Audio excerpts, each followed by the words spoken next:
A'udzubillahi minasyaitonirrajim. Bismillahirrahmanirrahim.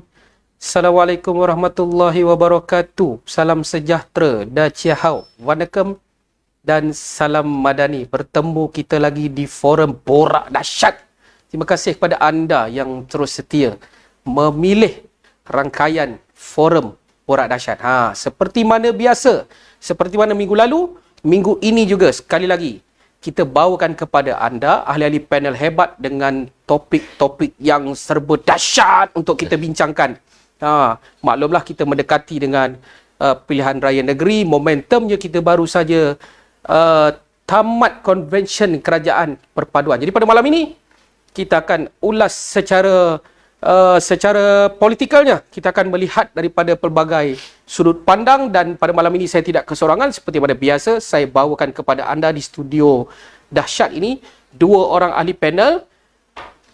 Wajib saya mesti perkenalkan ahli panel wajib kita daripada studio dahsyat, Datuk Abdullah Sani, Pengerusi Biro Pekerja Parti Keadilan. Apa khabar, Datuk? Alhamdulillah baik adanya. Daripada momentum konvensyen minggu lepas hingga minggu lalu, masih semangat ya? Dia mengukuhkan lagi kemantapan kesatuan kita.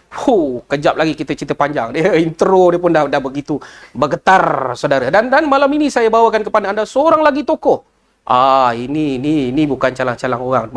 Malah saya rasa begitu satu penghormatan lah. Pada malam ini saya menjadi moderator kepada seorang tokoh hebat. Beliau adalah mantan Ketua Menteri Belaka, Presiden Belia Dunia. Beliau yang saya masukkan adalah Datuk Seri Idris Harun. Kini berada di sebelah saya. Apa khabar, Datuk Seri? Baik, alhamdulillah. Raya tu baik, syukur alhamdulillah. Maaf terima kasih kerana sudi datang ke studio dahsyat. InsyaAllah, alhamdulillah hebat studio ni. Alhamdulillah.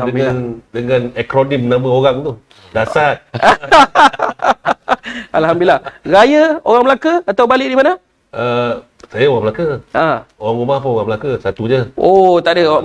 Pasti satu Alhamdulillah. Pasti satu. Baik, malam ini kita akan mengupas beberapa angle ataupun beberapa sudut tentang soal politik semasa yang bertajuk tajuk pun lupa, Madani Perpaduan, Jalan Keluar kepada Kemelut Politik. Baik. Pada minggu lalu, pada hari Ahad yang lalu, berlangsungnya konvensyen perpaduan, di mana konvensyen itu buat julung-julung kalinya menggabungkan 19 buah parti politik dan berjaya menghimpunkan para perwakilan dan pemerhati daripada seluruh negara, daripada 19 buah parti politik yang saya kira jumlahnya belasan ribu, kerana konvensyen itu bermula dari pagi, pemuda, wanita, kemudiannya konvensyen nasional, berjaya mencapai satu matlamat. Saya nak mulakan dengan Datuk Abdullah. Momentum daripada konvensyen menutup mulut semua pihak yang mengatakan kerajaan ini tidak stabil, tapi kita muncul sekali dengan 19 buah parti duduk di atas satu pentas. Datuk Abdullah, apa pandangan? Assalamualaikum warahmatullahi taala wabarakatuh. Terima kasih Tuan Syed. Seperti mana yang kita ketahui bahawa sebelum himpunan konvensyen perpaduan ini, keberbagaian pandangan serangan yang dibuat, terutama sekali pembangkang, yang kita lihat bahawa cukup jumlah kepala otak dia. Dan akhirnya apa berlaku? Apa yang telah dibuktikan? Bahawa tidak ada pilihan. Datuk Seri Anwar Ibrahim mampu untuk mengadakan keabsahan di Parlimen dan tidak disambut secara gentleman oleh pembangkang, dan dibicara di luar sana yang mengatakan tidak lama, tidak membolehkan Datuk Seri meneruskan legasi khas murninya itu untuk memperkasakan negara ini, tidak akan tercapai. Namun apa yang berlaku ialah pada hari Ahad yang lepas kita telah mengadakan satu kongres perpaduan yang dituntut oleh rakyat ingin melihat perkembangan sewajarnya yang patut berlaku dalam negara, yang dituntut atas alasan ini kerajaan kebudayaan tuanku yang di-Pertuan Agong. Maka lahirlah dasar falsafah dipanggil Madani untuk memperkukuhkan lagi sirah yang berlaku di Madinah atas penghijrahan baginda sallallahu alaihi wasallam. Dan ini telah terbukti apabila himpunan itu sebenarnya membengkak dan mengukuhkan lagi kekuatan perpaduan kerajaan Madani ini. Dan alhamdulillah, cerita-cerita di luar sana yang macam berbagai cerita yang karut marut ini, yang mengigau tak tentu arah ini, terputus sudah. Bukan kasih sayang, tetapi kebencian emosi yang tidak ada haluan.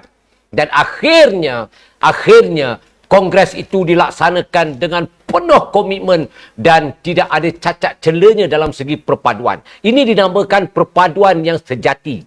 Dan keberanian ini dibuat. Kalau Muhyiddin tak berani buat keabsahan di parlimen ataupun mengadakan himpunan di antara Perikatan Nasional yang ada anggotanya itu pun tak termampu. Tetapi kerajaan perpaduan badani ini mampu menghimpunkan seluruh jentera dan keperluan yang ada dalam membentuk satu kerajaan yang kukuh, mantap dan mampat. Jelas dalam ucapan pengerusi perpaduan Datuk Seri Anwar Ibrahim, Datuk Seri Zahid Hamidi dan Datuk Abang Jo sendiri dan rangkaian-rangkaian mereka yang berada dalam dewan itu mewakili setiap parti. Alhamdulillah. Komitmen luar biasa. Dasar kerangka jelas.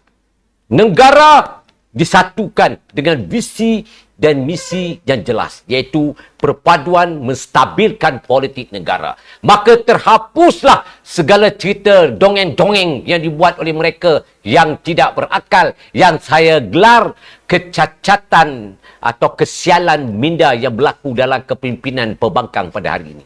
Terima kasih. Begitu saudara, dia starting dah nak terbakau dah perginya, dia terperanjat saudara. Tidak semestinya wajib saya bertanya tentang soalan Melaka bila mantan Ketua Tim Melaka duduk di sebelah saya.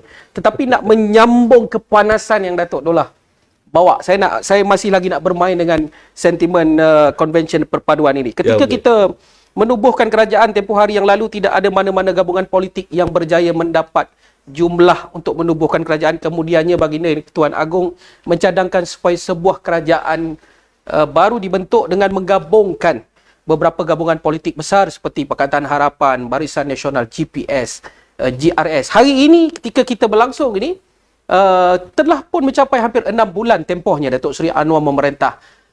Lebih tepat saya katakan 174 hari Datuk Seri Idris Harun. Ya. Adakah ini jalan keluar pada kemelut politik? Saya cukup seronok bila dengar Datuk Abdullah Sani bercakap dalam nada selaba, tetapi makan dalam. Kalau ikut orang Melaka, dia kata makan dalam. Bercakap tentang perpaduan ini, ia bukanlah satu perkara yang baru, tuan saya. Ia adalah sesuatu yang telah kita perbincangkan saban kali pilihan raya, saban kali membentuk kerajaan dan sebagainya. Dan kita semua diajar dalam surah Al-Hujurat ayat 13 kalau tak silap saya. A'udzubillahi minasyaitonirrajim. Ya ayyuhan nasu inna khalaqnakum min dzakarin wa unsa wa ja'alnakum syu'uban wa qabaila lita'arafu. Di mana di sana Allah memberitahu kita bahawa wahai manusia, aku jadikan kamu lelaki dan perempuan bersuku-suku, berpuak-puak, wa qabaila lita'arafu, untuk kamu mengenali di antara satu sama lain. Jadi bila kita bercakap tentang isu perpaduan di sini, bermakna kita mencari persamaan, mengecil perbezaan. Look for commonality, minimize all differences. Jadi kalau Datuk Seri Anwar sebagai seorang Perdana Menteri membawa topik perpaduan ini, dia adalah sesuatu yang tepat dan kena pada setiap masa. Ya. Yang mungkin pemimpin-pemimpin dahulu tidak berani membawa isu ini kerana takut dengan ugutan-ugutan dan ancaman daripada kumpulan-kumpulan kecil, unit-unit kecil yang berasaskan kepada kepercayaan, keyakinan, kaum, usul keturunan dan sebagainya. Yang akhirnya, kononnya dengan mengekalkan kelompok-kelompok kecil itu, mereka boleh mengekalkan kuasa politik. Sebenarnya tidak. Daripada Datuk On Jaafar lagi, kita sebut jugalah. Kerana Datuk On Jaafar dipecat daripada UMNO. Dipecat daripada UMNO kerana membawa sentimen perpaduan ini. Ingin mengundang orang Cina dan orang India untuk menyertai UMNO daripada United Malays National Organisation kepada United Malayan National Organisation. Akhirnya, Datuk On dihukum. So, barang siapa yang bawa usul perpaduan ini, Datuk Abdullah, akan dihukum, termasuklah yang bercakap ni. Lebih kurang setahun setengah dahulu dihukum sebagai pengkhianat, sebagai traitor. Tetapi yang kita nak bawa adalah sentimen perpaduan. Saya masih ingat lagi bertemu dengan Datuk Seri Anwar sebelum peristiwa hitam itu, tragedi Oktober.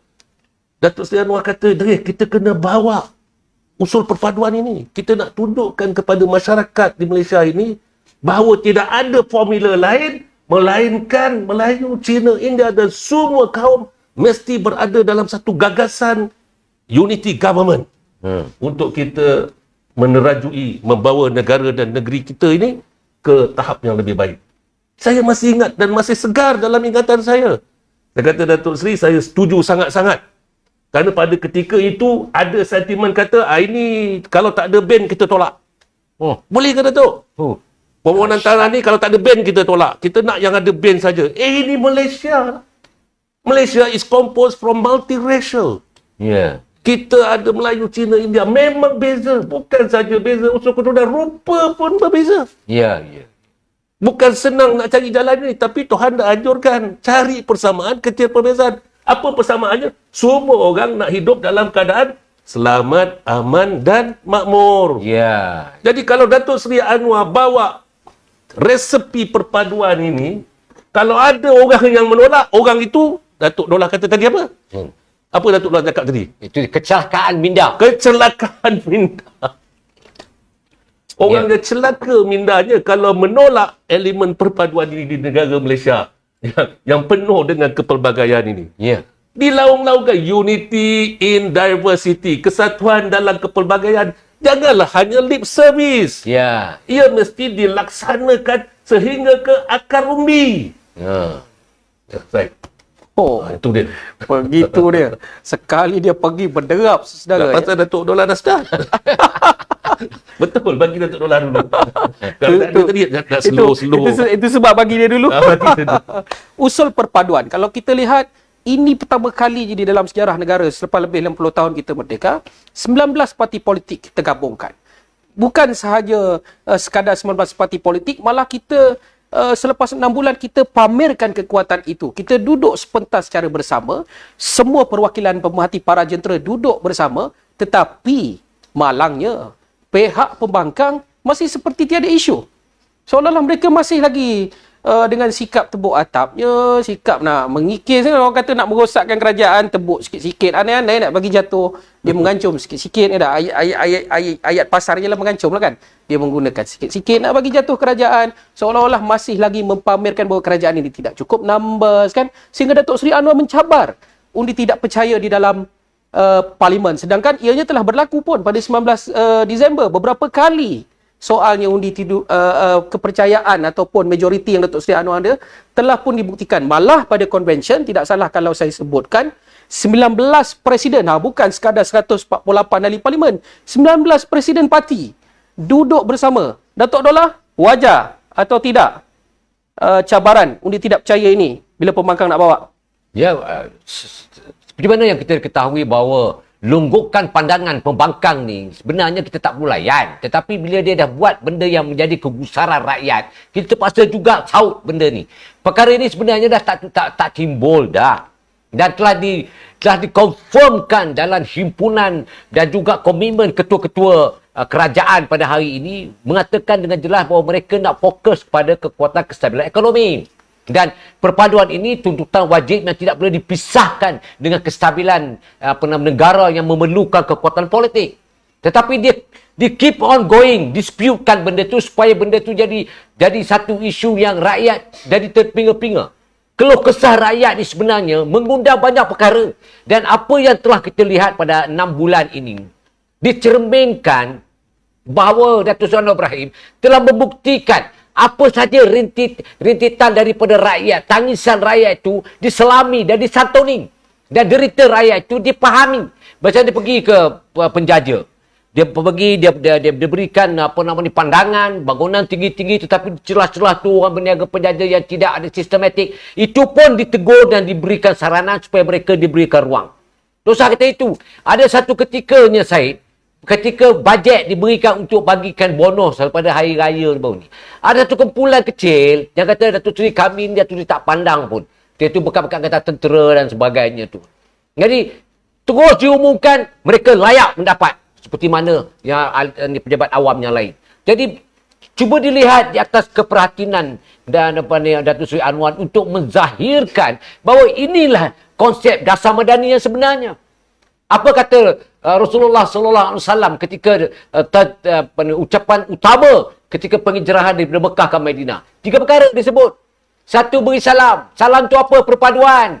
Takkan tak kerti-kerti lagi. Ni yang ulama-ulama yang cakap pasal agama ni baca pandai tapi nak memahami, nak mentelaah benda ni jauh menyimpang, termasuk longkang. Kedua, dia kata apa? Bagi makan. Bila kita buat bagi makan, oh ini tak boleh lah, mengundang kanser lah. Dia bangang betul lah diorang. Ini kata parti Islam tapi tak mencerminkan yang keislaman mereka ini dilahirkan dalam implementasi. Dan ini saya tak nampak sebenarnya. Yang tak nampak ada pada mereka. Yang ketiga, amalan-amalan tengah malam. Kita kena buat ibadat tengah malam itu kita dengan Allah Ta'ala. Akhirnya kita pulang balik kepada Allah Subhanahu Wa Ta'ala. Jadi apa yang saya nak garis pandukan di sini ialah apa yang kita telah lakukan yang terbaik untuk rakyat ini, tangisan rakyat ini, derita rakyat ini, kita nak mendepani dan juga menyelesaikan masalah. Nak dibuatkan miskin tegar, notah, tak boleh, dah kita ada zakat. Apa punya bangang. Saya pun tak faham. Dia kata quality of debate in Dewan Rakyat tidak berlaku sebab saya jadi pembangkang. Mencerminkan bahawa apakah pandangan yang terbaik yang perlu kita laksanakan untuk kita perkukuhkan derita rakyat itu diselesaikan. Tetapi tidak berlaku sekarang.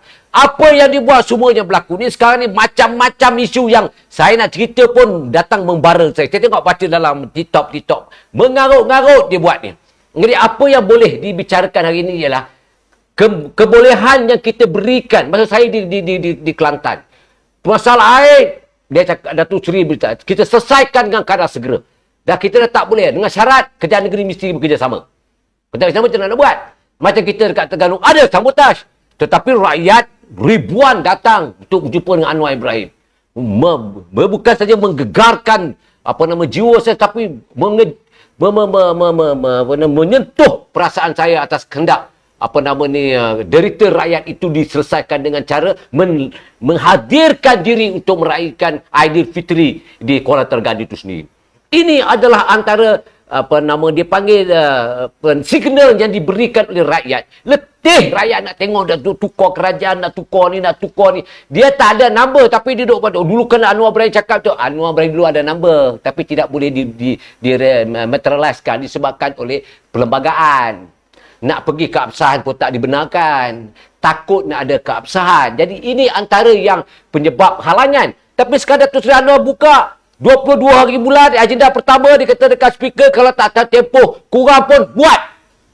Dia sambut kenapa dia nak kukuhkan perpaduan. Dia nak stabilkan politik. Dia nak tujukan matlamat untuk kita mengembalikan kegemilangan zaman dia menjadi Menteri Keuangan. Dan ini adalah antara sebab yang saya lihat keperluan untuk menyerang beliau itu sebenarnya tidak ada asas. Macam-macam. Baru ni saya dapat 10 perkara konon-kononnya. Datuk Seri berjanji untuk turunkan harga minyak. Saya nak beritahu orang yang buat ni punya bangang bodoh. Kau nak buat fitnah pun, takutlah mak bapak kau yang melahirkan kau ni. Janganlah besok kau nak menjawab di barang masyar besok, nak mencari Anwar Ibrahim, nak minta maaf. Ini cerita dia tahun bila? Tahun itu ketika ekonomi kukum, harga petroleum tinggi dan membolehkan kita menurunkan harga petroleum. Waktu itu kita belum lagi, dah jauh simpang daripada kerajaan. Satu. Dah ada 2-3 penggal. Pun 2015 sampai sekarang berapa? Lama. Dia punya tempoh tu. Nombor 2-nya, ada ini lantik Nurul Izzah sebagai Menteri Keuangan. Ini penasihat keuangan. Tanpa gaji. Dalam sirah khalifah memelantik saudara mara itu menjadi satu kebiasaan. Tetapi yang lebih mustajab dia ialah tidak bergaji. Pun dia kata tak boleh. Tapi tengok Kelantan, anak je kerja dekat perbadanan. Ini adik kerja dekat perbadanan. Bergaji? Apa punya sial. Inilah yang saya katakan bahawa tengok diri sebelum bercakap pada yang lain. Kita kena faham. Ini fitnah yang betul. Betul dia kata, kita dah tidak menepati manifesto. Kau tahu tak, ini kerajaan perpaduan. Manifesto, semua manifesto, parti-parti ada manifesto. Yang kita nak tanyanya Perikatan Nasional pun, dia pun ada manifesto. Nak hapuskan PTPTN, kita tak janji. Dia kata kita janji. Lepas tu dia nak kata turun harga minyak, kita tak janji dalam manifesto. Dia kata kita janji. Saya kata betul, dia viralkan, dia buat TikTok. Ini semua fitnah-fitnah yang begitu jahat dan menjijikkan. Tetapi apa yang berlaku ialah ada orang faham, ada orang boleh terima, ada orang percaya. Apa punya barang aku tak tahulah. Tapi inilah yang berlaku dalam negara yang memerlukan sentuhan keinsafan. Insaflah. Anak cucu kamu tu besok ni takkan nak derita masa mana sebelum ni. 33 bulan dengan telur pun tak ada. Ayam pun nak cari pun berlambung dah susah nak cari. Itu pun tak sedar diri lagi ke? Jadi apa yang kita nak tegaskan? Datuk Seri, minta maaf. Okey. Yang terbaik yang saya nampak ialah derita rakyat itu kita sambut dan kita selesaikan. Cikgu-cikgu dapat komitmen. Bajet Kelantan kata tak ada, nak tumpak kata tak ada lah, nak dirikan. Pak Allah, belum nak bahas, bacalah bajet tu. Saya sebelum dalam parlimen Datuk Seri belum nak bagi dapat bajet tu, study tengah malam sampai 2 pagi. Tengok study apa ni. Oh ini bagus, ini tak bagus. Perbaikan. Luahkan dalam Dewan. Bukan tiba-tiba Kelantan tak dapat bajet. Kelantan punya bajet antara bajet yang tertinggi lah. Apa punya sial ni. Semua dia bagi. Kata tak cukup lagi. Betul lah. Ini melampau lah. Jadi, apa yang saya nak tegaskan di sini bahawa saya bukan sebab laluan seminggu tu macam-macam saya baca. Macam-macam. Membara betul saya tengok. Jadi fitnah yang membolehkan negara ini dihancurkan oleh mereka-mereka ini.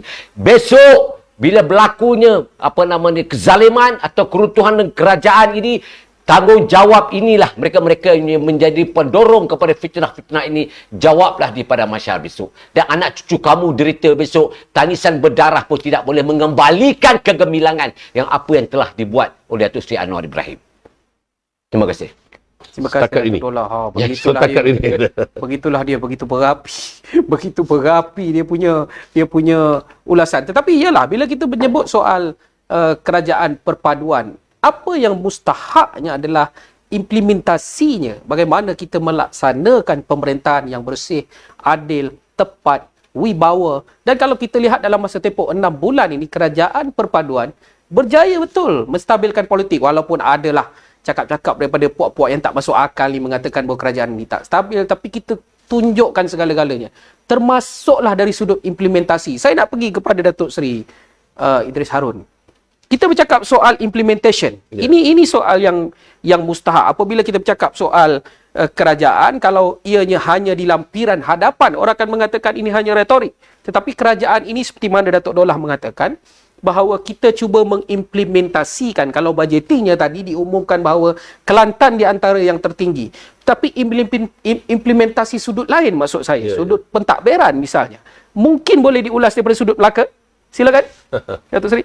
Ya, implementasi kepada polisi yang telah digagaskan oleh kerajaan persekutuan, kerajaan negeri, kerajaan tempatan ini adalah satu topik yang besar yang kalau kita ulas sampai ke peringkat penguatkuasaan di kerajaan tempatan itu nanti akan menjadi topik perbualan kita pada malam ini.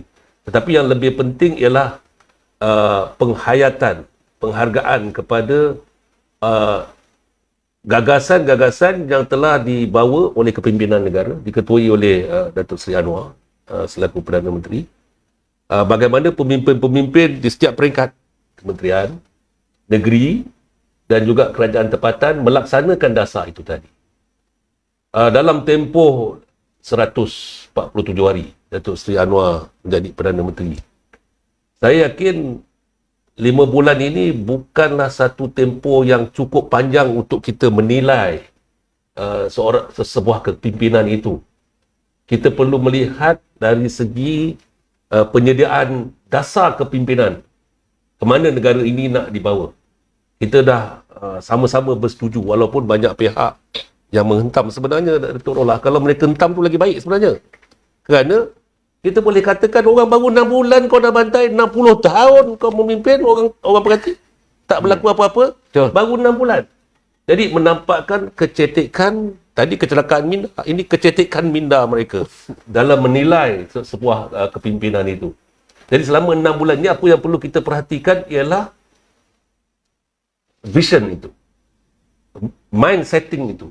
Ke arah mana negara ini nak dibawa setelah lebih 60 tahun berada di dalam kelompok Asabiah, Ya. kelompok kebangsaan yang jumud. Hari ini terbuka suatu wadah bagaimana seorang pemimpin yang boleh mengenepikan segala kepentingan. Ya, semalam sedap saya dengar kata kalau sebuah satu kontraktor dapat projek besar, tender besar daripada sebuah kerajaan, kemudian menderma, menyumbang kepada parti politik, itu rasuah. Dan ini seolah-olah satu perkara baru kepada setengah-setengah pihak. Oh, dia sudah ada dulu undang pun. Benda itu berlaku dan ini perkara baru. Sebuah parti politik menerima sumbangan daripada kontraktor yang mendapat tender ataupun kerja daripada kerajaan yang memerintah. Itu rasuah. Jadi baru semua rasuah. Dan kita perlu berhati-hati. Dan ini ada satu tindakan yang berani. Dan saya lihat sendiri bagaimana Datuk Seri Anwar bercakap di hadapan khalayak menyatakan bahawa kita telah berada di dalam suatu struktur dan sistem yang rosak, Ya, ya. yang telah yang jijik, yang hina dalam pengamalan rasuah. Tidak kira siapalah. Padahal yang belakang-belakang itu, yang berdiri di belakang beliau itu pernah berada di dalam zaman itu. Ya. Dan hari ini bila boleh menerima kenyataan itu datang daripada seorang Perdana Menteri, itu sudah menampakkan ada satu anjakan. Ya. Sekurang-kurangnya kita perlu bersyukur mereka ini boleh menerima gagasan yang ingin dibawa oleh Perdana Menteri kita ini. Amin, amin. Ya, sekurang-kurangnya sudah ada satu gagasan. Yang salah tetap salah. Ya. Timbalan Perdana Menteri ke, menteri-menteri, ketua menteri, menteri besar, kalau salah, kalau terjebak dengan rasuah, Tak salah. siasat, bicara, hukum kalau bersalah. Ya. Amin, amin. Ini mengapa? Kerana Datuk Seri Anwar sendiri melalui proses itu. Ya. Walaupun ketika itu mungkin beliau difitnah ataupun confirm beliau difitnah. Ya. Tetapi terpaksa melalui kepayahan itu. Dan akhirnya hari ini diletakkan sebagai seorang Perdana Menteri. Jadi kita yang berada di negeri, yang berada di pihak kerajaan tempatan perlu melihat ini dalam satu suasana yang penuh dengan kedamaian. Ya. Jangan anggap ini sebagai satu arahan. Oh, ini PM baru, kita kena ikut cara dia. Sekali air bah, sekali pantai. Tidak. Ini gagasan sejagat. Ya. Ini kita perlu lakukan untuk mengangkat martabat masyarakat kita supaya tidak lagi dibelenggu oleh pemikiran rasuah. Ya. Nak dapat kerja pun Datuk Rolah nak kena bayar. Tak nak masuk nak jadi penguatkuasa. Kau bayar 10,000, kau dapat jadi penguatkuasa. Dan ini berlaku. Nak pegang satu jawatan, nak interview, nak lulus. Dan Datuk Rolah bayangkan dekat mana negara kita, negeri kita nanti kalau diukur dari segi persepsi rasuah itu. Rasuah. Malu. Tapi sekurang-kurangnya ada seorang pemimpin yang berani cakap berterus terang, ini rasuah dan jangan terima. Jadi hari ini cabaran kepada parti-parti politik tidak menerima sumbangan daripada mereka yang mendapat tender dan projek kerajaan. Ya. Ya. Dan ini satu gagasan besar. Dan kita semua tercabar untuk melaksanakannya di peringkat akar ubi. Barulah tadi terangkat taraf masyarakat kita. Bebas daripada belenggu kemiskinan, kepayahan. Ya. Baru apa yang dicita-citakan oleh Datuk Seri Anwar tadi untuk membina sebuah masyarakat madani benar-benar berlaku. Ya. Tidak ada sebarang ketakutan. Ya. Apa dia kata dalam allazi at'amahum min ju' wa amanahum min khauf. Ya. Dialah Tuhan yang memberi makan kepada mereka yang lapar dan melepaskan rasa takut, mendatangkan rasa selamat dan melepaskan semua pihak termasuk masyarakat di bawah sana dari sebarang ketakutan. Ya. Hari ini cabaran ini berlaku. Pemimpin-pemimpin di peringkat negeri, di peringkat kementerian perlu bertegas melihatkan ini berlaku. Kalau perlu ambil tindakan, ambil tindakan. Jangan takut tak popular. Besok aku kalah pilihan raya ni. Ambil tindakan, takut kalah pilihan raya. Kita tidak perlu ada pemimpin sedemikian. Kita nak pemimpin yang kalau salah, kita ambil tindakan dan kalau benar, kita angkat kebenaran itu dan serahkan kepada masyarakat. Ya. Ya. Baru madani itu berlaku. Ya. Amin. InsyaAllah. InsyaAllah. Sama-sama kita doa. Kalau salah, ambil tindakan. Kalau benar, kita angkat. Itu implementation yang sangat berani yang digagaskan oleh Datuk Seri Anwar Ibrahim diangkat. Kalau mereka itu bersalah, hadapkan ke mahkamah. Siapa pun dia, walaupun daripada pihak kerajaan sekalipun. Saya masih tidak mahu melepaskan Datuk Seri untuk isu implementasi ini. Kalau tadi kita bercakap soal nasional, implementasinya, kalau kita melihat PMX-nya begitu berani dengan dasar-dasar baru, walaupun implementasi itu sepertinya tidak popular, tetapi keputusan berani itu akan mengangkat martabat rakyat dan institusi. Adakah wajar implementasi ini diturunkan ke peringkat negeri-negeri? Yalah, kalau kita lihat beberapa negeri, Perak misalnya, membentuk kerajaan perpaduan untuk mengikut keadaan federal selari. Kemudian kita lihat di mana lagi? Beberapa negeri, Melaka, Sabah. Adakah ini wajar turun implementationnya? Wajar diperturunkan dan dilaksanakan segera. Dan kesegeraan itu juga sebahagian daripada sifat madani. Ya. Jangan tunggu dulu tengok orang lain, tidak. Kalau di peringkat negeri dah lantik esko-eskonya daripada mewakili segenap parti, PKR, DAP, Amanah dan sebagainya, kena lihat di peringkat kerajaan tempatan pula bagaimana kedudukan ahli-ahli majlisnya. Ya. Kena lihat pula di peringkat DPKK-nya bagaimana pula representasi daripada kaum, representasi daripada parti-parti politik. Jangan kita hanya bercakap, ya kita kerajaan perpaduan di bawah. Kita khawatir nak ambil tindakan kerana takut tidak popular dalam kelompok parti kita. Ini malapetaka besar. Kecelakaan minda sekali lagi. Baik.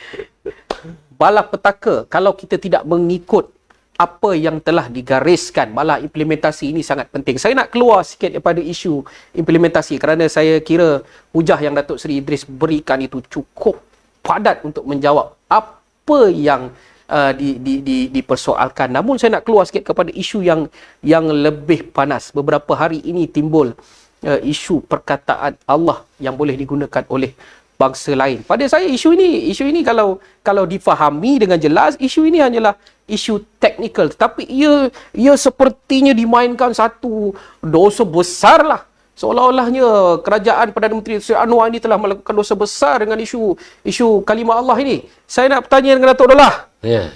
Ni ramai orang marah ni Datuk Abdullah ni. Macam mana ulas sikit? Yang pertama sekali, perlu difahami tentang isu itu sendiri. Isu ini berbangkit dan kenapa ianya berbangkit? Isu ini ialah isu tata kelola pentadbiran yang dipanggil administratif.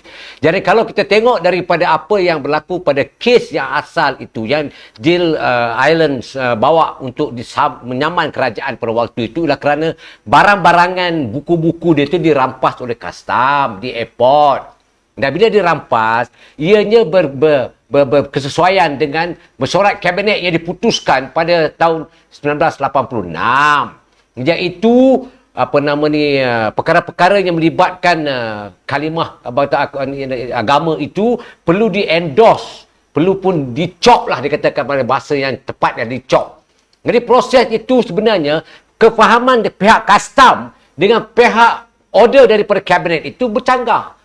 Bila dia bercanggah, hakim menjatuhkan hukum. Dia tidak mengatakan bahawa boleh menggunakan perkataan Allah apa. Dia itu mahkamah sivil, bukan mahkamah syariah. Jadi tidak timbul soalan. Dia jatuh, baca dia punya judgement dia tu, tak ada langsung dia katakan bahawa membolehkan gunakan perkataan Allah digunakan. Yang apa yang difahami daripada perlaku ini ialah dia nak mengetahui dalam bacaan dia sendiri dalam buku itulah dalam bahasa Indonesia untuk memahami yang dimaksudkan dengan agama itu. Jadi apa yang saya lihat bahawa yang dijatuh hukum itu ialah atas buku yang dibawa masuk, yang dirampas. Itu saja. Yang duk kelang kabut, duk bercakap pasal boleh digunakan oleh orang-orang kafir nama-nama Allah ni. Perkara itu tak timbul dalam judgement. Dan kita kena faham bahawa di Sarawak tu dah hampir 400 tahun dah menggunakan perkataan itu. Jadi tak ada sirah yang membolehkan argument itu dibuat. Tetapi sekarang berlaku ni ialah menggunakan seolah-olah kerajaan perpaduan ini mengizinkan dan menarik withdraw setelah mendapat nasihat daripada peguam negara. Dan perkara ini sudah terang lagi disuluh Nak pergi macam mana? Perlembagaan. Dalam perlembagaan. Saya bawa perlembagaan ini. Baca dari artikel 7, artikel 8, artikel 11. Dan ini telah pun dijatuh hukum dalam artikel 7 yang tidak mencerminkan perlu diulangi kecuali mahkamah yang lebih tinggi. Dan dia kesamarataan dalam artikel 8 itu memberikan hak kepada dia untuk dia nak belajar, untuk dia nak baca. Dan ini tidak mengizinkan kita nak menyekat di bawah artikel 11. Perlembagaan, baca perlembagaan dan hak dalam perlembagaan. Dan ini jangan duduk melenting tak tahu arah bercakap sembrono, bercakap ini kita menjual agama, kepala otak menjual agama. Baca perlembagaan itu dan fahami kes itu dulu. Jangan duduk melebarkan fitnah yang tak tentu arah, persepsi mengikut otak yang terhad. Sudahlah otak tu cedera. Kemudian ketidakkan minda itu dibawa pula pada orang lain. Orang lain pun tak tahu arah, pun bawa juga dalam pandangan lain. Iaitu pandangan pasal parti ketiga. Ini semua ialah mengundang kecelakaan kepada negara. Sudahlah. Benda ini tidak perlu diperdebatkan ataupun dipanjangkan. Baca judgment case itu pada Jill Island menang. Sebab dia menang dalam segi pentadbiran. Masa itu 1986, siapa yang jadi Perdana Menteri? Siapa yang jadi Menteri Dalam Negeri? Mahathir lah. Tanyalah Mahathir. Kenapa dia buat macam tu? Tanging betul. Jadi saya minta supaya kat luar sana tu faham betul-betul. Jangan menggunakan persepsi sendiri dan membuat jadi hakim sendiri, jadi lawyer sendiri, kemudian jatuh hukum sendiri. Fikir sendirilah. Terima kasih. Tapi saya masih lagi nak bermain dengan isu ini, Datuk Dollah. Persoalannya sekarang adalah isu ini sudah menjadi isu yang dijaja fitnah oleh pihak-pihak yang tidak bertanggungjawab. Seperti mana Datuk Seri Idris tadi mengatakan bahawa ini miskin minda. Saya pun nak bagi istilah lah. Ini sebenarnya miskin hujah. Puak-puak ini. Ia sepertinya tidak memahami. Saya ingat penjelasan yang begitu padat, tuntas diberikan oleh Yang Berhormat Menteri Dalam Negeri semalam, Datuk Seri Saifuddin Nasution. Jelas. Dengan teknikal, dengan paranya, semua dijelaskan secara padat. Kemudiannya pendirian kerajaan diulangi sekali lagi hari ini oleh Yang Amat Berhormat Perdana Menteri. Tetapi persoalannya kalau kita lihat di lantai-lantai media sosial, sehingga semalam saya masih lihat bahawa isu ini masih dimainkan seolah-olah ia menjadi isu berat lah ni, seolah-olah ummah kita nak tergadai betul lah ni, Datuk Dollah. Apa pandangan kepada mereka yang suka sangat jual fitnah ni? Ini pun masalah. Kita dok menjawab dengan fakta. Datuk Seri Saifuddin jawab dengan fakta, Datuk Seri Anwar beri pendirian dengan fakta. Datuk Dollah boleh ni siap bawa buku. Siap bawa buku, tuan-tuan, nak bawa buku perlembagaan nak beritahu bahawa ini jawapan fakta. Tetapi ada golongan yang tidak mahu mempercayai fakta, dia lebih mahu mempercayai perkara retorik fitnah. Apa pandangan kepada golongan ini? Pertama sekali, kesian mak ayah dia melahirkan dia lah. Yang bawa fitnah, yang ikut emosi, yang mengikut persepsi sendiri ni. Saya kesian mak ayah dia. Lahirkan dia tu untuk menjadi anak yang terbaik. Tetapi anak dia ialah pengundang fitnah yang betul-betul menjadi orang yang paling sengsara di pada masyarakat besok. Bagi saya beginilah. Janganlah meletakkan egois ataupun meletakkan fahaman bai'ah keterlaluan sehingga akan menyebabkan yang benar, yang hak itu dinafikan. Janganlah. Dan saya melihat apa yang telah pun diperjelaskan. Yang kita memahami tentang isu yang berbangkit. Kalau kita teruskan juga, kita mengundang kecelakaan. Dan kalau kita teruskan juga mengundang ketidakharmonian di antara kita yang mengundang kepada malapetaka kepada rakyat Malaysia ni. Dan apa yang boleh saya tekankan di sini ialah sebelum nak bercakap ke panjang lebar dengan apa yang hendak diutarakan ataupun hendak di-statementkan oleh mereka-mereka yang tak bertanggungjawab ini, baca kes tu betul-betul, ambil angle apa yang jatuhkan hukum, janganlah meletakkan menafikan itu sebagai asas perjuangan kamu yang sebenar. Jangan, tolonglah. Malu mak ayah, sian dia yang melahirkan kita, yang hendak menjaga kita. Dengan lupa ketika kita dilahirkan, marhabankan kita. Marhaban, selamat datang kepada anak-anak tu. Nyamuk gigit, dia marah tu, bengkak sikit, tidur tak lena. Untuk melahirkan kita menjadi insan yang dipanggil insan madani. Ataupun insan ya ayyuhallazina amanu. Ini yang sepatutnya kita letakkan diri kita. Bukan letakkan kecelakaan dalam kehidupan kita. Terima kasih. Terima kasih, Datuk Dollah. Ketika dilahirkan, bayi itu dimarhaban. Tetapi bila dah besar dia meraban. Saya nak pergi kepada Datuk Seri Datuk Seri Idris. Kita nak keluar sikit daripada isu kalimah Allah. Saya ingat jelas pandangannya. Kalau masih tak jelas, ulang tonton. Ulang tonton apa yang Datuk Dollah telah jelaskan. Saya nak keluar sikit, pergi kepada pilihan raya 6 negeri yang akan berlangsung. Tentunya apa yang kita hujahkan hari ini tentang implementasi, kemudian isu, cara kita menjawab fitnah. Apakah pendekatan terbaik Datuk Seri sebagai seorang mantan Ketua Menteri yang begitu pengalamannya begitu luas, melihat kepada kebersamaan kita dalam kerajaan perpaduan menghadapi inilah kali pertama kita nak menghadapi pilihan raya dalam sebuah gagasan baru bersama dalam kerajaan perpaduan. Apakah pendekatan terbaik untuk kita menghadapi pilihan raya 6 negeri? Silakan. Ya, sebelum saya pergi ke 6 negeri ni, saya tambah sikit Datuk Lah. Boleh, pasal silakan. kalimah Allah ni. Wal fitnatu asyaddu minal qatl. Fitnah itu lebih buruk daripada membunuh. Ya. Lebih Ya. buruk. Dan saya pernah menerima kehadiran Dr. Zakir Naik di Melaka. Kemudian saya didatangi oleh pemimpin-pemimpin agama Hindu, Buddha dan lain-lain dalam satu perbincangan yang agak intens. Dan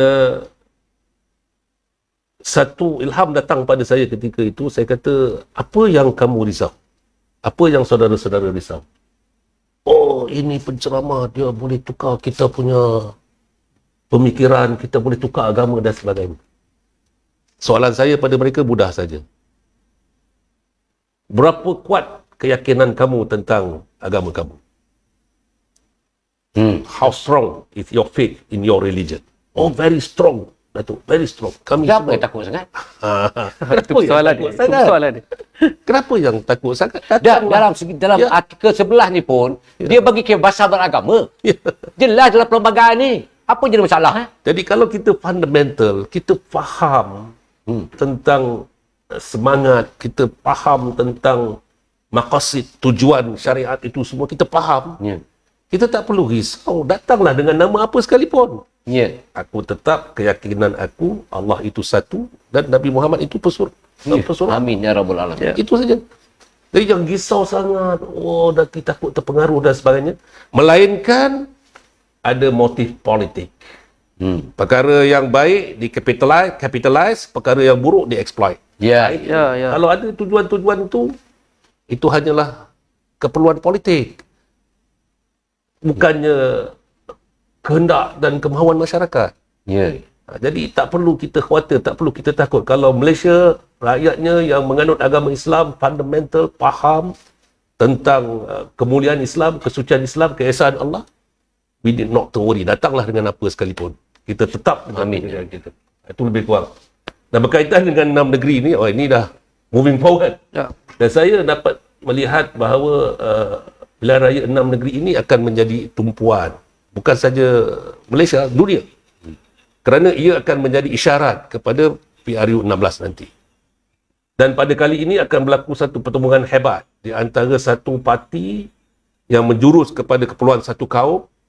Ya. Adalah tompang-tompang sikit-sikit, parti gerakan atau parti lain. Dan dengan satu parti lagi yang membawa semangat perpaduan. Jadi di sana nanti kita nak lihat bagaimana akar umbi membuat pilihan.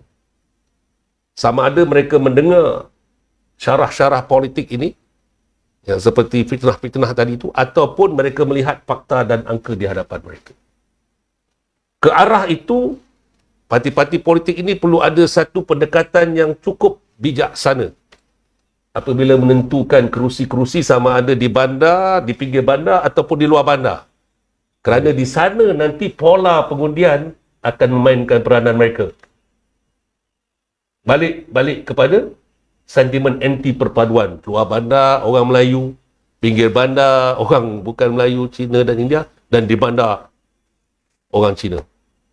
Yang ini adalah anti kepada perpaduan. Ya. Sedangkan kita kalau boleh, kita nak lihat ada orang Melayu bertanding di tengah bandar.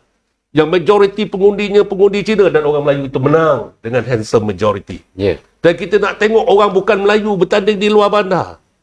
Orang Cina umpamanya, calon Cina bertanding di luar bandar yang majoriti pengundinya 90% dan orang Cina itu menang dengan handsome majority. Ini sebenarnya semangat yang kita boleh lihat. Tetapi sejauh mana ia boleh berlaku, saya tak yakin ada parti yang berani mencuba. Berani mencuba lebih kepada memperjudikan calon itu atau parti mereka. Mari, kawasan ni 80% Melayu. Kita letak calon bukan Melayu dan kita tengok. Kita test. Kita test market. Ini nak tengok. Saya yakin itu amat tipis untuk berlaku. Tetapi kalau ada keberanian seperti PM kita melantik menteri-menteri kabinet daripada UMNO dan sebagainya, itu keberanian. Keberanian yang berkira-kira. Yang penting negara tidak akan ada pertukaran PM setiap tahun.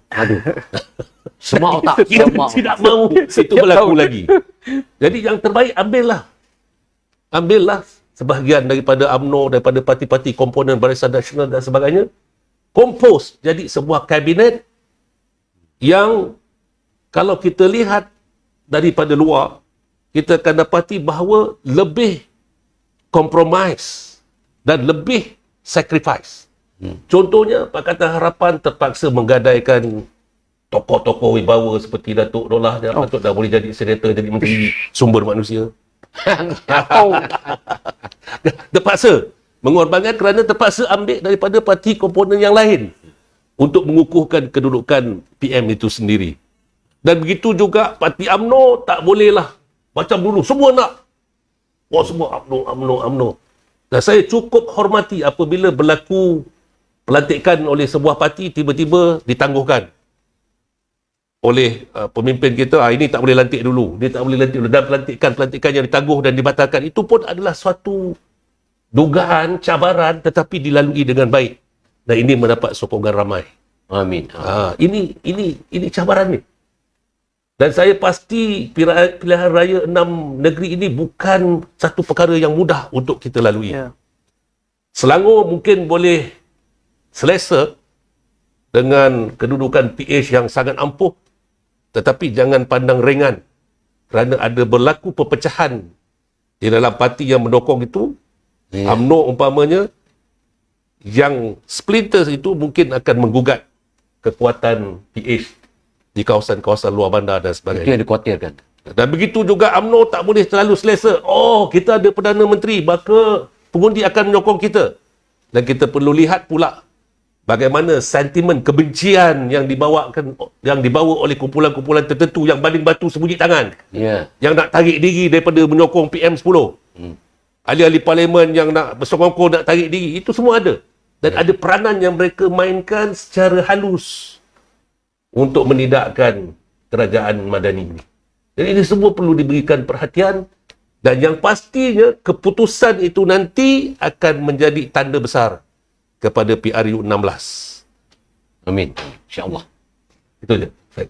Soal keberanian, soal kebenaran, soal bagaimana caranya kita nak menunjukkan image bila kita bercakap soal itu. Saya nak pergi lebih dalam sikit tentang soal teknikal bagaimana kita masuk kepada pilihan raya negeri. Datuk Dollah, bila kita bercakap soal keberanian, Datuk Seri Anwar buat keputusan berani mengorbankan tokoh hebat seperti Datuk Dollah, melantik parti sahabat kita untuk menjadi menteri. Adakah wajar kalau kita berkorban juga memberikan satu logo yang sama untuk kita masuk pilihan raya? Silakan, Datuk Dollah. Seperti mana yang Datuk Seri Idris bicara tadi, saya sebenarnya bersetuju amat sangat dengan pandangan itu. Itu langkah, mungkin kita boleh aturkan langkah ke depan, langkah panjang. Dan waktu ini, apa yang dilihat bahawa selepas Datuk Seri Anwar membicarakan soal dasarnya jelas di peringkat nasional, negeri-negeri dia suruh negeri-negeri berbincang dan cari titik mula untuk penyelesaian dalam compromisation. Okey, saya bab tu memang patutlah negeri akan berbincang. Kemudian kalau tidak ada penyelesaian, maka akan diberserahkan kepada Majlis Presiden. Yang saya lihat di sini ialah kesepakatan, pengorbanan, kerelaan demi untuk meneruskan perpaduan. Maka yang jelas dalam soal pembagian kerusi dan sebagainya itu telah ditubuhkan sekretariat, telah diberikan ruang lingkupnya luas kepada negeri-negeri. Dan peringkat negeri-negeri yang saya dimaklumkan setakat ini positif. Amat positif. Ada bunyi kecil-kecil itu tidak menjadi ukuran kepada pelaksanaan untuk kita menjamin keselesaan kemenangan. Jadi percayalah. Sekarang ini orang bergantung kepada produk. Sebab itu baru-baru ni tahu mana punya mat apa nak dia panggil ustaz apa datang ke Selangor, konon-kononnya lah Selangor ini tidak posisinya masjid ni apa punya sial lah. Masjid dekat Selangor ni lebih meriah daripada masjid-masjid yang ada dekat negeri yang kau perintah lah. Lepas tu pula konon-konon yang nak ambil Selangor ni dah keluarkan produk ni 49 produk. Kalau dibandingkan dengan Kelantan Terengganu tu jauh meninggal, macam kita lari 100 meter belum start kita dah habis. Jadi itu bukan pendekatan untuk memperandakan manusia-manusia yang berada di setiap negeri itu untuk mendapat sokongan dan mereka dipermudahkan untuk mereka ini diberikan pandangan-pandangan kecacatan minda itu. Tak berlaku, saya tidak berlaku begitu. Apa yang saya lihat bahawa ketua itu sudah pun menggaris pandukan naluri dia, naratif dia, ke arah mana dia, dasar dia untuk lengkapkan negeri-negeri itu melaksanakan tugas-tugas mereka. Di Perak, kita panggil Yang Amat Berhormat Datuk Seri Syarani. Beritahu dengan dia, jadi macam besar. Dia tak ada masalah. Pokoknya, Kebah Duli Yang Maha Mulia Sultan Perak menitah supaya ada kerajaan yang kukuh. Selesai masalah tu. Dipaham. Macam-macam berlaku. Macam-macam pandangan-pandangan yang dibuat oleh Perikatan Nasional dan juga Barisan Nasional. Kita mari dengan mengatakan kita sokong. Ambil lah. Yang penting kerajaan negeri itu stabil. Dan inilah besarnya jiwa yang kita telah pamerkan. Dan itulah antara syarat yang kita memperlihatkan bahawa kita dalam keadaan landasan yang betul dan tidak tergugat dengan apa cerita yang dibawa oleh Perikatan Nasional yang sekarang tengok macam-macam berbalah, tak berbalah. Sekarang kita dengar macam-macam lah. Yang pergi jumpa dengan betul-betul balik pula sekarang ni Datuk Seri baru-baru ni ada pula cerita bahawa kes membalik ini bukan mati syahid. Dulu mati syahid, sekarang tak mati syahid. Apa yang berlaku dalam gurisan anak cucu mereka itu? Apakah mereka itu benar-benar dalam keadaan yang kematian yang sebenar? Dan ini juga mencerminkan dulu macam-macam kau cakap. Mati katak lah duduk sekongkol dengan orang macam ni. Ni apa punya manusia ni?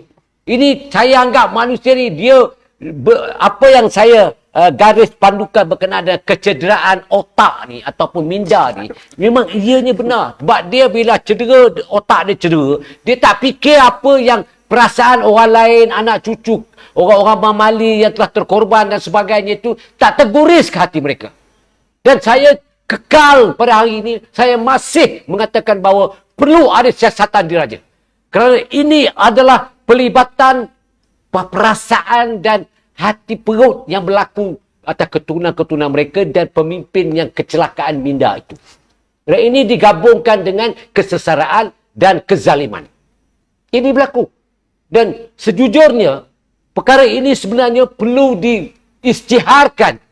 Apa berlaku pada Allahyarham Ibrahim Libya dan rakan-rakannya lain. Kanak-kanak dan wanita yang telah terkorban. Apa kedudukan mereka sekarang?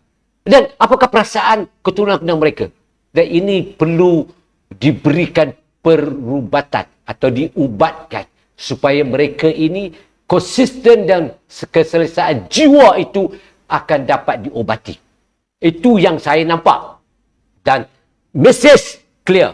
6 negeri itu kita dah pun diberikan saranan oleh pengerusi kerajaan perpaduan deliver kepada negeri. Negeri harus stabiliskan benda itu. Kemudian benda itu perlu diangkat untuk dikonformkan dan kita berdepan dengan pilihan raya. InsyaAllah saya yakin di bawah kerajaan perpaduan ini dimonopoli oleh rakan-rakan kita yang berpengalaman dan mempunyai iktizam dan juga komitmen yang sama, insya-Allah tidak akan berlaku gulah gulana, tidak akan berlaku keluh kesah dan rakyat menunggulah di atas keputusan ini. Insya-Allah terbaik kepimpinan negeri akan dipamerkan solidariti yang kukuh dan mantap mampan akan dipersembahkan. Insya-Allah akan berlaku negeri-negeri lain seperti mana kekuatan ekonomi di negeri Selangor, Pulau Pinang, Negeri Sembilan dan negeri lain. Ini akan dibuktikan dengan kemenangan yang mutlak di samping dunia memandang kekuatan Datuk Seri Anwar Ibrahim atas keputusan pilihan raya 6 negeri ini, result daripada Kerajaan Madani. Terima kasih. Terima kasih Datuk Dollah. Bila saya tengok Datuk Dollah bercakap, Datuk Seri Idris dia tengok dalam hati dia tu, dia nak menjawab juga soalan yang sama. Jadi saya nak bagi soalan yang sama. Sebab tadi itu dari perspektif Datuk Dollah, perspektif mantan ahli parlimen lah. Tentu perspektif mantan ketua menteri yang pernah mengepalai negeri ini dia berbeza.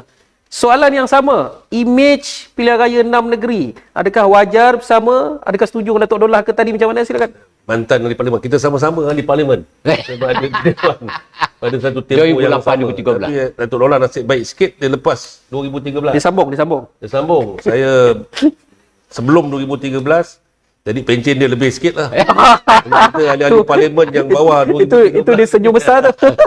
Ahli parlimen bawah 2013, Datuk Dollah pencen kurang. Pencen kurang. Jadi Datuk Dollah kena fight sama lah. Boleh. Datuk Dollah InsyaAllah. fight, perjuangkan sama. Kerana ahli parlimen kita yang berkhidmat satu term dululah layak menerima BRIM. Ya. Layak menerima BRIM. Dia jual pisang pun Ya. ada. Senate pun layak terima BRIM kerana pencen dia 2,500. Allah Jadi kalau boleh Tok Lah perjuangkan bersama. InsyaAllah. Dan saya memang tidak ada sebarang pecanggahan dengan apa yang Tok Lah buat. Saya cuma minat nada tu tak turun daripada pusingan pertama sampai pusingan keempat. Dia sama. Wave dia tu, wave dia Tok Lah sebut tu saya tak boleh sebut sebenarnya. Saya tak boleh sebut, tapi Tok Lah boleh sebut. Alhamdulillah. Dan boleh sebut perkara tu lagi. Dan saya melihat sebenarnya kita pun belajar Tok Lah ya. It is just a warfare of the mindset. Ya. Ya. Dia adalah peperangan minda. Adalah minda cacat, minda sehat. Dia ada peperangan minda yang akhirnya diterjemahkan di atas kertas undi. Betul. Jadi peranan kita yang lebih besar bukan saja untuk mengklarifikasikan hasrat kerajaan ini kepada rakyat di peringkat akar umbi, tetapi kita perlu mendidik mereka bagaimana untuk menilai yang mana benar dan yang mana salah. Ya. Yang mana betul, yang mana fitnah. Yang mana cerita bohong, yang mana cerita fakta dan angka dan sebagainya. Dan kalau kita lihat juga, untuk kita mendidik rakyat ke arah menilai di antara emas, permata dan kaca ini, ia bukan satu jalan yang cukup mudah. Ia perlu konsistensi, istiqamah. Dia tak boleh macam dulu masa dia merintah, dia kata memali itu adalah accidental, satu kejadian yang tak diduga. Tetapi bila sekarang dia tidak berada, dia kata orang tu pula membela pula. Jadi itu tak konsisten.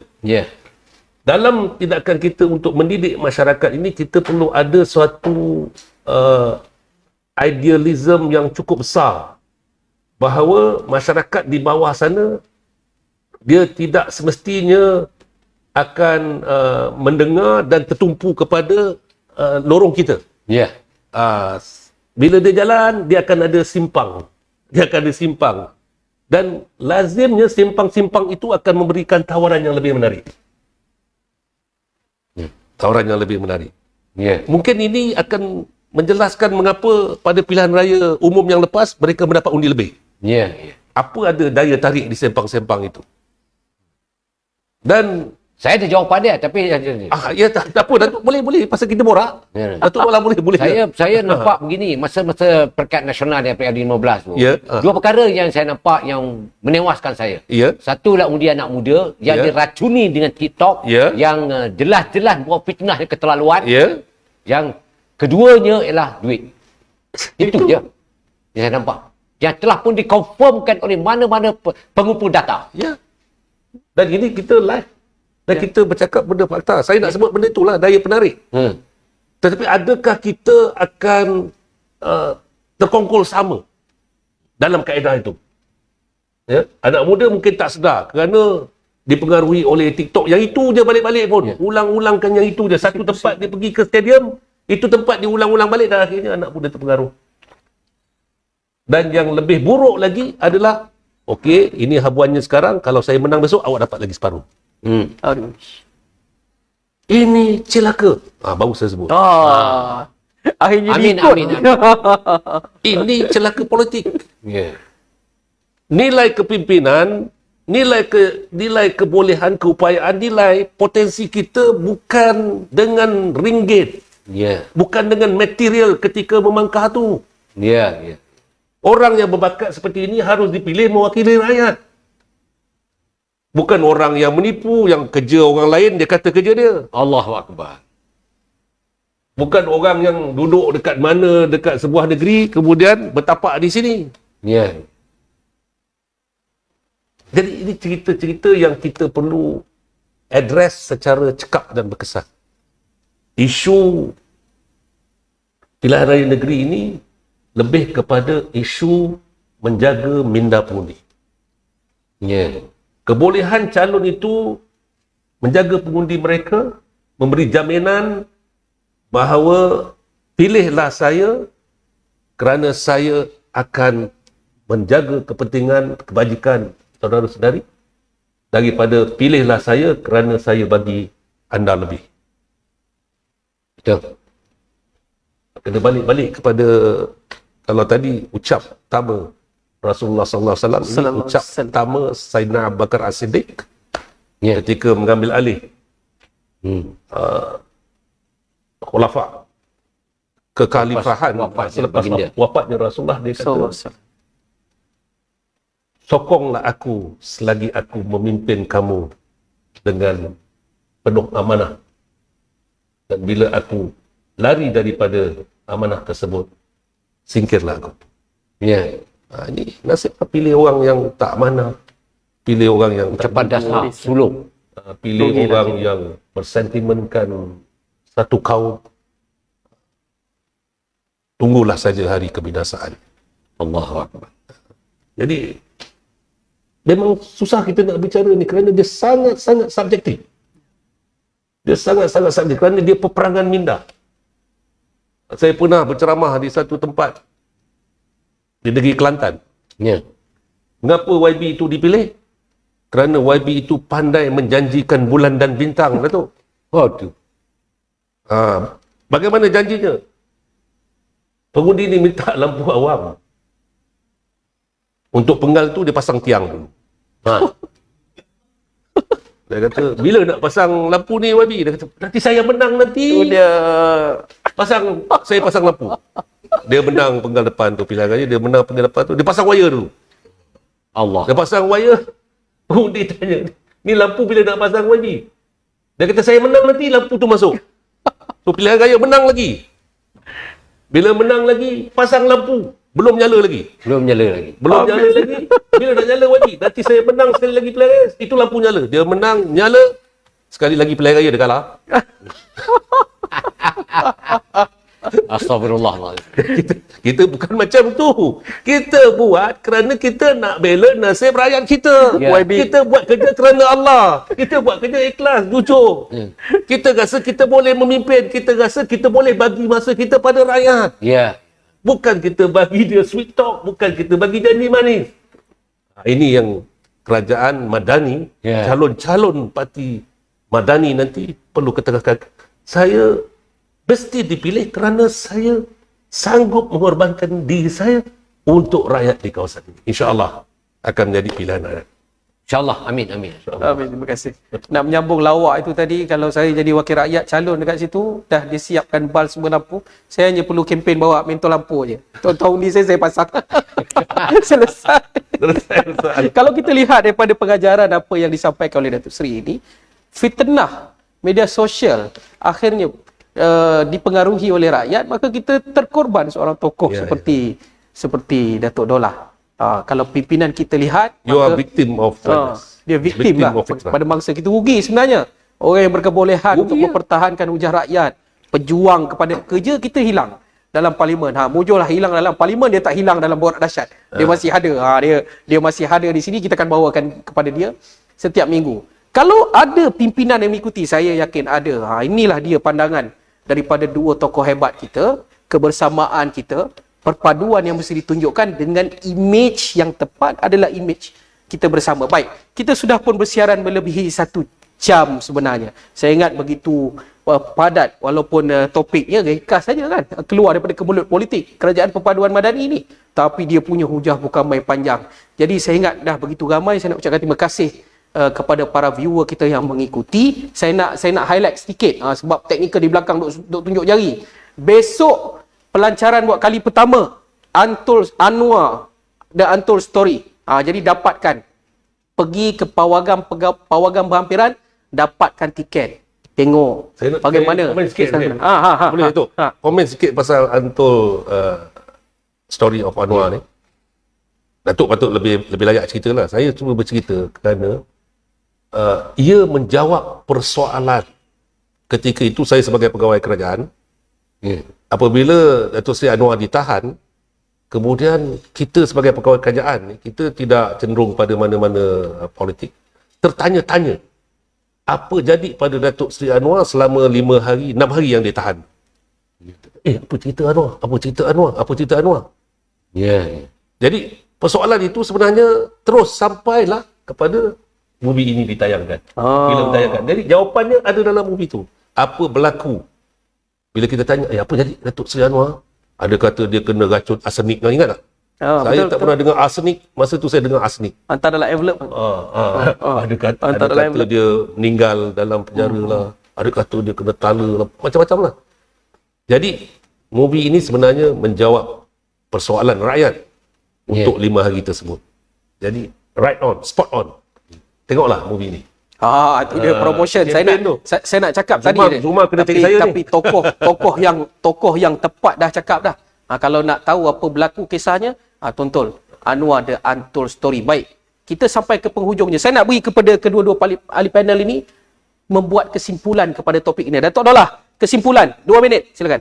Kesimpulan saya, straight to the point. Jangan melakukan fitnah, kerana fitnah itu sebenarnya lebih buruk dan lebih jijik daripada kita berzina dengan emak kita. Dengar tu. Dan fitnah ini sebenarnya musuh agama, dan hayatilah, sayangilah mak ayah kita yang melahirkan kita. Jadilah manusia yang berakal dan beriman. Terima kasih. Datuk Seri, kesimpulan. Ya, kita ada 2 hidangan di hadapan kita. Satu hidangan yang segar, yang aromanya menyucuk kalbu dan menggiurkan. Dan kita ada satu hidangan yang busuk, basi dan tidak selera, loya dilihat. Pilihannya di tangan kita. Dan saya yakin pilihan yang segar itu adalah impian negara ini semenjak merdeka. Iaitu bagaimana rakyatnya boleh hidup dalam keadaan bersatu padu, mencari persamaan, mengecil perbezaan. Inilah yang dinamakan masyarakat civilized, masyarakat madani. Itulah makanan dan hidangan yang segar di hadapan kita. Saya serahkan kepada viewers sekalian. Baik, begitulah tadi pandangan tuntas daripada 2 ahli panel kita. Saya nak ucapkan terima kasih kepada Datuk Seri Desarun kerana sudi bersama kita. InsyaAllah kita akan bersama lagi mungkin dalam forum-forum yang akan datang. Saya rasa begitu satu penghormatan lah. Walaupun nak kata insan kerdil badannya besar begini, tapi saya dapat duduk sebelah mantan Ketua Menteri ni, satu penghormatan lah. Begitu juga. Kena potong khusus. Yang ni kita cerita di belakang studio ataupun kita buat satu topik. Apapun, terima kasih juga kepada Tok Lola, tuan rumah kita, dan juga pasukan teknikal di belakang. Sebenarnya depan kamera nampak 3 je kan. Ada ramai sebenarnya ni. Yang jaga lighting, jaga apa, yang jaga nampak muka saya flawless saja, ramai. Sebenarnya apa pun saya nak ucapkan terima kasih juga kepada Tin Faizah, tuan rumah kita.